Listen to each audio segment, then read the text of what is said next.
2 weeks out from Election Day, and already 19 million people have voted via early voting, both in person and by mail in most states. And with that, we're getting a glimpse at where those votes are landing. So who's winning, in effect?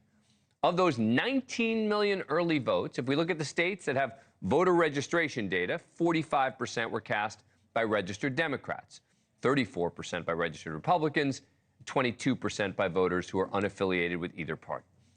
One national poll of early voters by USA Today in Suffolk shows Harris leads Trump 63-34 among those surveyed. But it's also a reality these days that Democrats are more likely to vote early, with Trump still sending mixed messages on mail-in ballots despite his campaign and the Republican Party going all in on encouraging voters not to wait until Election Day to vote.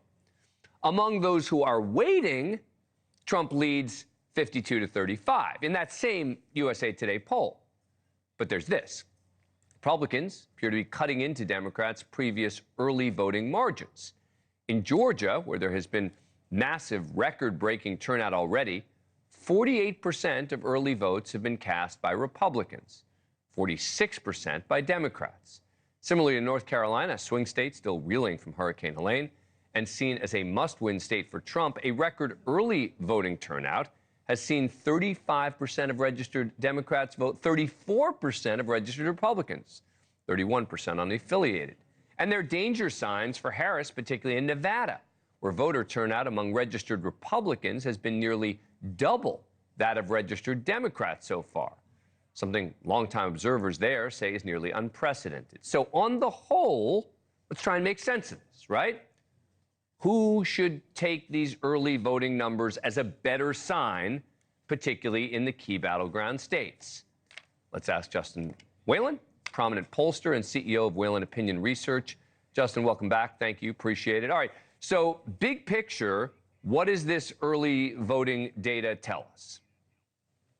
Well, it tells us a little bit more than what we see in the national polls, of course, because those are frustrating. It's absolutely a tie statistically between the candidates, and it's a tie statistically between the candidates in the polls within the battleground states. But with early voting going on, as you noted, some 18 million votes cast, there are distinct differences between what's going on this cycle than what went on in the last cycle or cycles before it.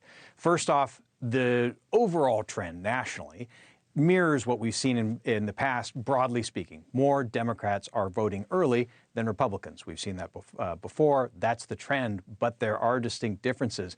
In the last cycle at this time, there was a 28-point gap between the percentage of Democrats who had cast ballots and the percentage of Republicans. This year, it's 18 points. And in those states that you note, the delta has gotten very, very close, or it's been flipped. I mean, Nevada is remarkable. That's really where things start to add up. And when you compare that, going back to polling again, at this time, in the last cycle, Biden was up 7.5 points. In 2016, Clinton was up 6.5 points.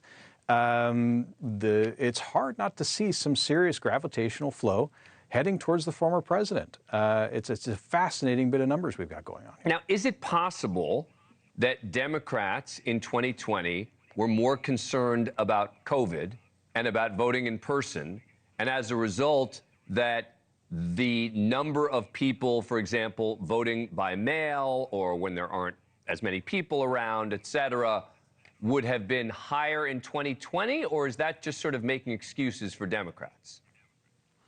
Yeah, it's a terrific question, but I don't think it explains these deltas to the extent they are. You could see that with some small variance. I think that argument could be made with a few points here and there.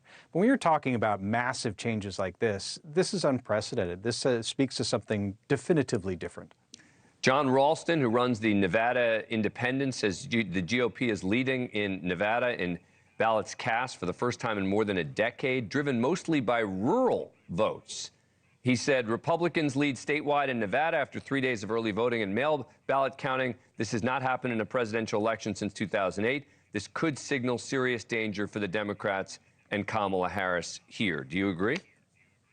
I do agree. I think all of these indications, and again, we're all taking guesses, but they become more educated as time goes by. I think if the election were called today, it's quite likely that Harris would win the popular and former President Trump would win the Electoral College and the election. These are serious gravitational changes. Republicans typically just don't like to vote early. I'm a California guy. I've been watching this for decades. It's just unprecedented. But except, let me throw this stat at you. New voter registration since 2022 midterms. 17.82 million new registered voters. Almost 50% of them are Democrats, 34% Republicans. That change anything? Well, it would seem to, but the challenge here, as with every election, is not the registration, but the turnout. And those registration numbers, I don't know every single detail in every single state. In many cases, those registration numbers on the Democratic side tend to correlate with a lower turnout because certain demographics are less likely to turn out, younger voters and so forth, that tend to be overrepresented in those new voter registration numbers. We'll see what happens this year. It certainly could change, but the data so far in terms of people who are actually casting ballots seems to be in contrast to suggesting that more Democrats are going to actually show up to the polls. Justin, thank you. Appreciate your time. Thanks for watching. Go to joinnn.com to find News Nation on your screen. And don't forget to click the red subscribe button below to get more of News Nation's fact-driven, unbiased coverage.